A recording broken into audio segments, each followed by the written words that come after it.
ಶ್ರೀ ಗಣೇಶಾಯ ನಮಃ. ಶ್ರೀ ಗುರುಭ್ಯೋ ನಮಃ. ಶ್ರೀ ಸರಸ್ವತ್ಯೈ ನಮಃ. ಶ್ರೀಮಾತ್ರೇ ನಮಃ. ಶ್ರೀ ಲಕ್ಷ್ಮೀನಾರಾಯಣಾಭ್ಯಾಂ ನಮಃ. ವಿಶ್ವಾಮರೇಂದ್ರಪದ ವಿಭ್ರಮದಾನದಕ್ಷಂ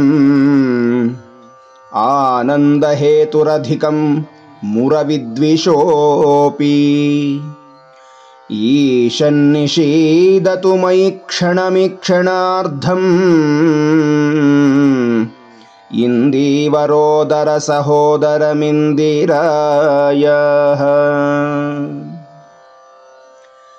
ವಿಶ್ವದಲ್ಲಿ ಅಮರರಾದ ದೇವತೆಗಳು, ಈ ದೇವತೆಗಳಿಗೆ ಒಡೆಯನಾದಂಥವನು ಇಂದ್ರ. ಇಂತಹ ಇಂದ್ರನಿಗೂ ಸಹ ವೈಭೋಗವೇ ಮೊದಲಾದ ಆಶ್ಚರ್ಯದಿಂದ ಕೂಡಿದ ಆ ಪದವಿಯನ್ನು ಕೊಡುವುದರಲ್ಲಿ ದಕ್ಷಳಾದ ಹೇ ಮಹಾಲಕ್ಷ್ಮಿಯೇ, ನೀನು ದಯಾಪೂರ್ಣ ದೃಷ್ಟಿಯನ್ನು ಹೊಂದಿರುವೆ ಅಮ್ಮ. ಅಷ್ಟು ಮಾತ್ರವಲ್ಲ, ನಿನ್ನ ಆ ನೋಟವು ನಾರಾಯಣನಿಗೂ ಸಹ ಅತಿಯಾದ ಆನಂದವನ್ನು ಉಂಟು ಮಾಡುವಂಥದ್ದು. ಅಂತಹ ದಿವ್ಯವಾದ ನೀಲೋತ್ಪಲ ಕಮಲದಂತಹ ಮೃದುವಾದ ನೋಟದಿಂದ ನಮ್ಮನ್ನು ಕ್ಷಣಾರ್ಧ ಕಾಲ ನೋಡಿದರೆ ಸಾಕಮ್ಮ, ನಾವು ಧನ್ಯರಾಗ್ತೇವೆ ತಾಯಿ ಅಂತ ಶ್ರೀ ಶ್ರೀ ಶಂಕರ ಭಗವತ್ಪಾದರು ಈ ಸ್ತೋತ್ರದಲ್ಲಿ ಪ್ರಾರ್ಥನೆ ಮಾಡಿದ್ದಾರೆ. ಆತ್ಮೀಯರೇ, ಈ ಸ್ತೋತ್ರವು ಹಿಂದಿನ ಸ್ತೋತ್ರದೊಂದಿಗೆ ಅನುಬಂಧವನ್ನು ಹೊಂದಿದೆ ಅಂತ. ಸಾಗರ ಸಂಭವೆಯಾದಂಥ ಜಗನ್ಮಾತೆ ನಾರಾಯಣನನ್ನ ವಿವಾಹವಾಗಿ ಆತನ ಆಜ್ಞೆಯನ್ನು ಅನುಸರಿಸಿ ಆ ಜಗನ್ಮಾತೆ ತನ್ನ ಕಡೆಗಣ್ಣ ನೋಟದಿಂದಲೇ ಇಂದ್ರಾದಿ ದೇವತೆಗಳಿಗೆ ಸಮಸ್ತ ಐಶ್ವರ್ಯವನ್ನ ಅಧಿಕಾರವನ್ನು ಕೊಟ್ಟು ರಕ್ಷಣೆ ಮಾಡದ್ದನ್ನು ಮುಂದುವರೆದು ಈ ಸ್ತೋತ್ರದಲ್ಲಿ ಹೇಳ್ತಾ ಇದ್ದಾರೆ. ಈ ದೇವರಾಜ ಇಂದ್ರ ಅಚಾತುರ್ಯದಿಂದ ವಿಷ್ಣು ಪ್ರಸಾದವನ್ನ ತುಚ್ಛೀಕರಣದಿಂದ ನೋಡ್ತಾನೆ.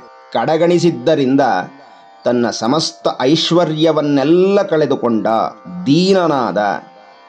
ಹೀಗಾಗಿ ಯಾರೆಲ್ಲ ವಿಷ್ಣು ಪ್ರಸಾದವನ್ನು ಧಿಕ್ಕರಿಸ್ತಾರೆ ಅವರನ್ನ ಲಕ್ಷ್ಮೀ ಬಿಟ್ಟು ಹೋಗ್ತಾಳೆ ಅನ್ನುವಂಥದ್ದು ಸೂಚನೆ. ಕೊನೆಗೆ ಲಕ್ಷ್ಮೀಪತಿಯಾದ ನಾರಾಯಣನಲ್ಲಿ ಇಂದ್ರಾದಿಗಳು ಬಂದು ಕ್ಷಮೆಯನ್ನು ಯಾಚಿಸಿ ಆಶ್ರಯಿಸಿ ಪ್ರಾರ್ಥನೆ ಮಾಡಿದ್ದರಿಂದ ಸರ್ವಸಮರ್ಥಳಾದಂಥ ಆ ಜಗನ್ಮಾತೆ ದೇವರಾಜಾದಿಗಳಿಗೆ ಮತ್ತೆ ಸ್ವರ್ಗದ ಪದವಿಯನ್ನು, ಆ ಸ್ವರ್ಗದ ಸಮಸ್ತ ಐಶ್ವರ್ಯವನ್ನು ಕೊಟ್ಟು ಅನುಗ್ರಹಿಸಿದಳು ಅನ್ನುವಂಥದ್ದು ಒಂದು ಭಾಗ.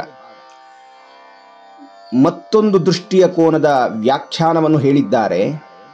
ಈ ಶ್ಲೋಕದಲ್ಲಿ ಇಂದ್ರನಿಗೆ ಪದವಿಯನ್ನ ಜಗನ್ಮಾತೆ ಕೊಟ್ಟಳು ಅಂತ ಹೇಳ್ತಾ ಇದ್ದಾರಲ್ಲ, ಅದು ವಾಮನಾವತಾರದ ಕಥೆಯನ್ನೂ ಹೇಳ್ತಾ ಇದೆ ಅಂತ.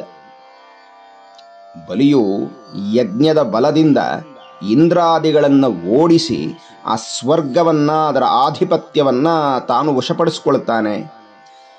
ದೇವತೆಗಳು ಈಗ ದಿಕ್ಕಾಪಾಲಾದರು. ಕೊನೆಗೆ ದೇವಮಾತೆಯಾದ ಅದಿತಿಯು ಆ ನಾರಾಯಣನನ್ನ ಪ್ರಾರ್ಥನೆ ಮಾಡಿದಾಗ ಜಗನ್ಮಾತೆ ನಾರಾಯಣನನ್ನ ಪ್ರೇಮ ಭಾವದಿಂದ ಪ್ರಾರ್ಥನೆ ಮಾಡ್ತಾಳಂತೆ. ಭಕ್ತರು ನಿಮಗಾಗಿ ಪ್ರಾರ್ಥನೆ ಮಾಡ್ತಾ ಇದ್ದಾರೆ, ದಯಮಾಡಿ ಅವರನ್ನು ಅನುಗ್ರಹಿಸಿ ಅಂತ ಜಗನ್ಮಾತೆ ಹೇಳ್ತಾಳಂತೆ. ಸ್ವಲ್ಪ ಅಮ್ಮ ಹೇಳಿದರೆ ಅಪ್ಪ ಬೇಗ ಕೆಲಸ ಮಾಡ್ತಾರೆ, ಅದು ಲೌಕಿಕದಲ್ಲೂ ಹೌದು ಅಂತ. ಕೊನೆಗೆ ನಾರಾಯಣನಿಗೆ ಪ್ರೇಮ ಭಾವದಿಂದ ಮಾತನಾಡಿದ ಲಕ್ಷ್ಮಿಯ ಮಾತುಗಳು ಇಷ್ಟವಾಗಿ ಕೊನೆಗೆ ವಾಮನನಾಗಿ ಬಲಿಯ ಮುಂದೆ ಬಂದು ನಿಂತು ದಾನದ ನೆಪದಲ್ಲಿ 3 ಪಾದಗಳನ್ನೂರುವಷ್ಟು ಜಾಗವನ್ನು ಕೇಳಿ ತ್ರಿವಿಕ್ರಮನಾಗಿ ಬೆಳೆದು ಬಿಟ್ಟ. ಇನ್ನು ಆ ದಾನದ ರೂಪದಿಂದ ಪಡೆದಂತಹ ಸ್ವರ್ಗವನ್ನು ಇಂದ್ರನಿಗೆ ಭಗವಂತ ಕೊಟ್ಟು ಆ ಸ್ವರ್ಗ ಪದವಿಯನ್ನು ಕೊಟ್ಟು ಅನುಗ್ರಹ ಮಾಡ್ತಾನೆ. ಇದೆಲ್ಲ ಆಗಿದ್ದು ಅಮ್ಮನ ದಯಾಪೂರ್ಣವಾದ ಕಡಗಣ್ಣಿನ ನೋಟದಿಂದ ನಾರಾಯಣನನ್ನು ಪ್ರೇರೇಪಿಸಿ ಇಂದ್ರಾದಿಗಳನ್ನು ರಕ್ಷಿಸುವಂತೆ ಮಾಡಿದಳು ಅಂತ ಹೇಳ್ತಾ ಇದ್ದಾರೆ. ಇನ್ನು ಜಗನ್ಮಾತೆ ತನ್ನ ನಾಥನಾದಂಥ ಮುರಾರಿಗೂ ಕೂಡ ಅಧಿಕವಾದ ಆನಂದವನ್ನು ಸದಾಕಾಲ ಕೊಡುವಂಥ ಮಹಾಸಾಧ್ವಿಯಾಗಿದ್ದಾಳೆ ಅಂತ ವರ್ಣನೆ ಮಾಡ್ತಾ ಇದ್ದಾರೆ.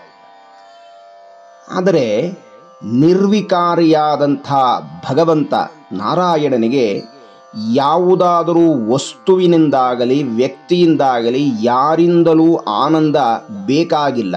ಏಕೆಂದರೆ ಅವನೇ ಆನಂದದ ಸಾಕಾರ ಸ್ವರೂಪನಾಗಿದ್ದಾನೆ.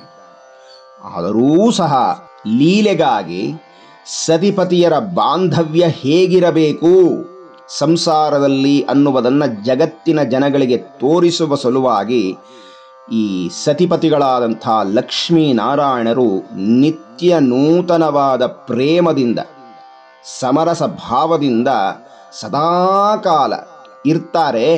ಅದನ್ನು ಜಗತ್ತಿನ ಜನಗಳು ತಾವು ನೋಡಿಕೊಂಡು ತಾವು ತಮ್ಮ ಸಂಸಾರದಲ್ಲಿ ಹಾಗೆ ಹೊಂದಿಕೊಂಡು ಚೆನ್ನಾಗಿರಲಿ ಅನ್ನುವ ದೃಷ್ಟಿಯಲ್ಲಿ ಈ ವಿಚಾರವನ್ನು ಹೇಳ್ತಾ ಇದ್ದಾರೆ. ಹೀಗಾಗಿ ಲಕ್ಷ್ಮಿಯಿಂದ ಆನಂದವನ್ನು ಹೊಂದುತ್ತಿರುವಂಥ ಮುರಾರಿ ಅಂತ ಹೇಳ್ತಾ ಇದ್ದಾರೆ. ಹೀಗಾಗಿ ಅನೇಕ ಭಕ್ತರು ಅಮ್ಮನ ಮೂಲಕ ನಾರಾಯಣನನ್ನು ಪ್ರಾರ್ಥನೆ ಮಾಡ್ತಾರೆ ಅಂತ ನಾವು ಸಾಕಷ್ಟು ಪುರಾಣದಲ್ಲಿಯೂ ನೋಡಬಹುದು, ಇತಿಹಾಸದಲ್ಲಿಯೂ ನೋಡಬಹುದು. ಭದ್ರಾಚಲದ ರಾಮದಾಸರು ಸೆರೆಮನೆಯಲ್ಲಿ 12 ವರ್ಷಗಳ ಕಾಲ ಅತ್ಯಂತ ಕಠಿಣವಾದ ದಿನಗಳನ್ನು ಕಳೀತಾರೆ. ಪಾಪ ಕೊನೆಗೆ ರಾಮ ಬರದೇ ಇದ್ದಾಗ ಇವರು ಸೀತೆಯನ್ನು ಪ್ರಾರ್ಥನೆ ಮಾಡ್ತಾರೆ.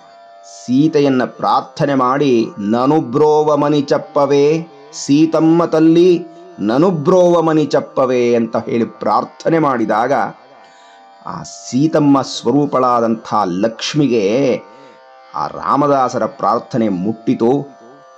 ನಾರಾಯಣನನ್ನು ಕದಲಿಸಿದಳು, ಜಾಗೃತ ಮಾಡಿದಳು, ಪ್ರಾರ್ಥನೆ ಮಾಡಿದಳು, ಹೋಗಿ ರಕ್ಷಣೆ ಮಾಡಿ ಅಂತ ಹೇಳಿ ಕೇಳಿಕೊಂಡಳು. ನಾರಾಯಣ ಬಂದು ಆ ರಾಮದಾಸರ ಸೆರೆಮನೆಯ ವಾಸದ ಅಂತ್ಯವನ್ನು ಮಾಡುತ್ತಾನೆ ಅಂತ. ಹೀಗಾಗಿ ನಾರಾಯಣನಿಂದ ನಮಗೇನಾದರೂ ಕೆಲಸವಾಗಬೇಕು ಅಂದರೆ ಅಮ್ಮನಿಗೆ ಹೇಳಿದರೆ ಸಾಕು, ಅಮ್ಮ ಅಪ್ಪನಿಗೆ ಹೇಳ್ತಾಳೆ, ಅಪ್ಪನಿಗೆ ಹೇಳಿಸಿ ನಮಗೆ ಬೇಕಾದ ಕೆಲಸವನ್ನೆಲ್ಲ ಮಾಡಿಸಿಕೊಡ್ತಾಳೆ ಅಂತ. ವಿಶಿಷ್ಟಾದ್ವೈತದಲ್ಲಿ ಶ್ರೀ ಅನ್ನುವುದಕ್ಕೆ ಅರ್ಥವನ್ನು ಹೇಳ್ತಾರವರು. ಶೃಣೋತಿ ಶ್ರಾವಯತಿ ಇತಿ ಶ್ರೀಹಿ ಅಂತ. ಅರ್ಥ ಏನಪ್ಪ ಅಂದರೆ, ಈ ತಾಯಿ ಲಕ್ಷ್ಮಿ ಭಕ್ತರ ಮೊರೆಯನ್ನು ಕೇಳಿ ಅದನ್ನು ತನ್ನ ನಾಥನಿಗೆ ತಾನು ಹೇಳಿ ಅನುಗ್ರಹಿಸುವಂತೆ ಮಾಡುವವಳು. ಆದ್ದರಿಂದ ಅಮ್ಮನನ್ನ ಶ್ರೀ ಅಂತ ಹೇಳಿ ಕರೀತಾರೆ. ಹೀಗಾಗಿ ಭಕ್ತರ ಮೊರೆಯನ್ನು ಕೇಳಿ ನಾರಾಯಣನಿಗೆ ಹೇಳಿ ನಾರಾಯಣನಿಂದ ಅನುಗ್ರಹವನ್ನು ಕೊಡಿಸುವಂಥವಳು ಶ್ರೀ ಅಂತ ಹೇಳ್ತಾ ಇದ್ದಾರೆ. ಇನ್ನು ವೆಂಕಟೇಶ್ವರ ಪ್ರಪತ್ತಿಯಲ್ಲಿ ಹೀಗೆ ಪ್ರಾರ್ಥನೆ ಮಾಡ್ತಾರೆ. ಈಶಾನಾಂ ಜಗತೋಸ್ಯ ವೆಂಕಟಪತೆ ವಿಷ್ಣೋ ಪರಾಂ ಪ್ರೇಯಸಿ ತದ್ವಕ್ಷಸ್ಥಲ ನಿತ್ಯವಾಸರಸಿಕಾಂ ತಕ್ಷಾಂತಿ ಸಂವರ್ಧಿನೀಂ ಅಂತ ಹೇಳಿ ಅಲ್ಲಿ ಪ್ರಾರ್ಥನೆ ಮಾಡ್ತಾರೆ. ನೋಡಿ, ವಿಷ್ಣುವಿಗೆ ಆನಂದವನ್ನು ಉಂಟು ಮಾಡುವಂಥ ಪ್ರಿಯವಾದ ಪತ್ನಿಯಾಗಿದ್ದಾಳೆ ಜಗನ್ಮಾತೆ. ಹಾಗೆ ಯಾವಾಗಲೂ ಹರಿಯ ಹೃದಯ ಕಮಲದಲ್ಲಿ ವಾಸವಾಗಿರ್ತಾಳೆ ಅಂತ. ಇನ್ನು ಮುಂದುವರೆದು ಗುರುಗಳು ಹೇಳ್ತಾ ಇದ್ದಾರೆ, ಅಮ್ಮ ನಿನ್ನ ಅಕ್ಷಿಯು ವಿಶಾಲವಾದದ್ದು. ಯಾಕೆ ವಿಶಾಲವಾಗಿದೆ ಅಂತಂದರೆ, ಈ ಸೃಷ್ಟಿಯಲ್ಲಿ ಎಷ್ಟೊಂದು ಜೀವರಾಶಿಗಳಿದ್ದಾರೆ.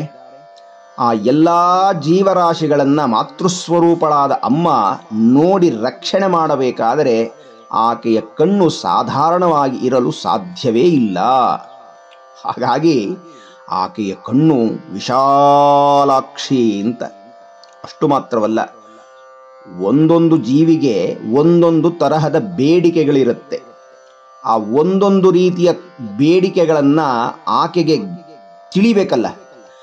ಹಾಗೆ ಲಕ್ಷ್ಮಿಯು ಅವಳ ದೃಷ್ಟಿಯನ್ನು ಆ ಭಕ್ತರ ಮೇಲೆ ಬೀರಿ ಅದನ್ನು ಅನುಗ್ರಹಿಸಬೇಕಲ್ಲ. ಅದನ್ನು ಹೇಗೆ ನೋಡ್ತಾಳೆ ಅಂದರೆ, ಆ ಭಕ್ತರ ಅಂತರಂಗದಲ್ಲಿ ಇದ್ದು ಸೂಕ್ಷ್ಮ ದೃಷ್ಟಿಯಿಂದ ನೋಡ್ತಾಳೆ ಅಂತ. ಹಾಗೆ ಸೃಷ್ಟಿಯಲ್ಲಿನ ದೇವ ದಾನವ ಖಗ ಪಕ್ಷಿ ಕ್ರಿಮಿಕೀಟಾದಿ ಸಮಸ್ತ ವರ್ಗದ ಪ್ರಾಣಿಗಳನ್ನೂ ನೋಡಲಿಕ್ಕೋಸ್ಕರವಾಗಿ ಆ ಮಹಾಲಕ್ಷ್ಮಿಗೆ ವಿಶಾಲವಾದ ದೃಷ್ಟಿ ಇದೆ ಅಂತ. ಅದು ಅಪರಿಮಿತವಾದ ದೃಷ್ಟಿ. ಅದನ್ನು ಅತೀಂದ್ರಿಯ ದೃಷ್ಟಿ ಅಂತಲೂ ಕರೀತಾರೆ. ಹಾಗಾಗಿ ಅವಳು ವಿಶಾಲಾಕ್ಷಿ ಅಂತ. ಇದೊಂದು ಭಾವವಾದರೆ ಮತ್ತೊಂದು ಭಾವದಲ್ಲಿ ಹೇಳ್ತಾರೆ, ಅಮ್ಮನಿಗೆ ಯಾಕೆ ಇಷ್ಟೊಂದು ವಿಶಾಲವಾದ ನೇತ್ರ ಇದೆ ಅಂತಂದರೆ, ಅವರ ಯಜಮಾನರಿದ್ದಾರಲ್ಲ, ಅವರು ಏನು ಸಾಧಾರಣವಾದ ಶರೀರಿ ಅಲ್ಲ, ಅವರು ವಿಶ್ವಶರೀರಿ. ವಿಶ್ವಾಕಾರಂ ಗಗನ ಸದೃಶಂ ಮೇಘವರ್ಣಂ ಶುಭಾಂಗಂ ಅಂತ.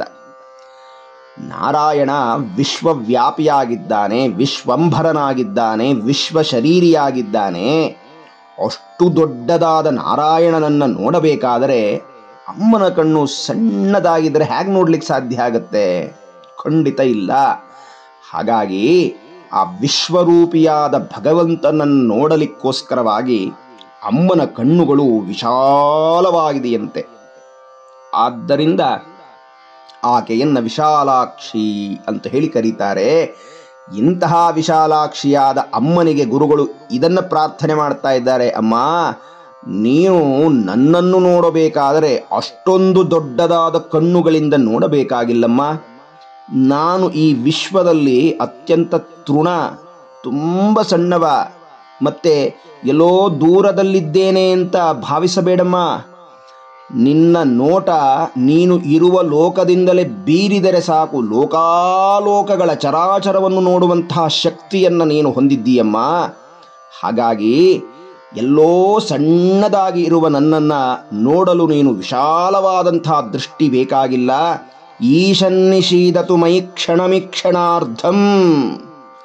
ಕಮಲದಂತಹ, ಕನ್ನೈದೆಲೆಯಂತಹ, ನೀಲೋತ್ಪಲದಂತಹ ನಿನ್ನ ಆ ಮೃದುವಾದ ಕಡೆಗಣ್ಣಿನ ನೋಟದಿಂದ ಕ್ಷಣಾರ್ಧ ನೋಡಮ್ಮ ಸಾಕು, ನಾನು ಧನ್ಯನಾಗಿ ಬಿಡುತ್ತೇನೆ ಅಂತ ಕೇಳ್ಕೊಳ್ತಾ ಇದ್ದಾರೆ. ಆ ಕ್ಷಣಾರ್ಧದ ನೋಟವೇ ದೇವರಾಜಾದಿಗಳಿಗೆ ಸ್ವರ್ಗವನ್ನೇ ದೊರಕಿಸಿಕೊಟ್ಟಿತು. ನಾರಾಯಣನಿಗೆ ಆನಂದವನ್ನು ಕೊಡುವಂಥ ನೋಟವದು.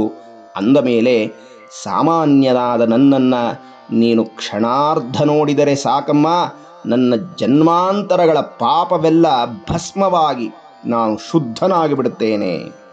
ನೋಡಮ್ಮ, ನನ್ನನ್ನು ಕರುಣೆಯಿಂದ ಕ್ಷಣಾರ್ಧ ನೋಡು, ಅನುಗ್ರಹಿಸು ಅಂತ ಹೇಳಿ ಗುರುಗಳು ಶಂಕರಾಚಾರ್ಯರು ಪ್ರಾರ್ಥನೆ ಮಾಡ್ತಾ ಇದ್ದಾರೆ. ಆತ್ಮೀಯರೇ, ಮುಂದಿನ ಉಪನ್ಯಾಸದಲ್ಲಿ ಕನಕಧಾರಾ ಸ್ತೋತ್ರದ ಮುಂದಿನ ಸ್ತೋತ್ರವನ್ನು ಅಧ್ಯಯನ ಮಾಡುವ ಪ್ರಯತ್ನ ಮಾಡೋಣ. ಎಲ್ಲರಿಗೂ ವಂದನೆಗಳು. ನಮಸ್ಕಾರ.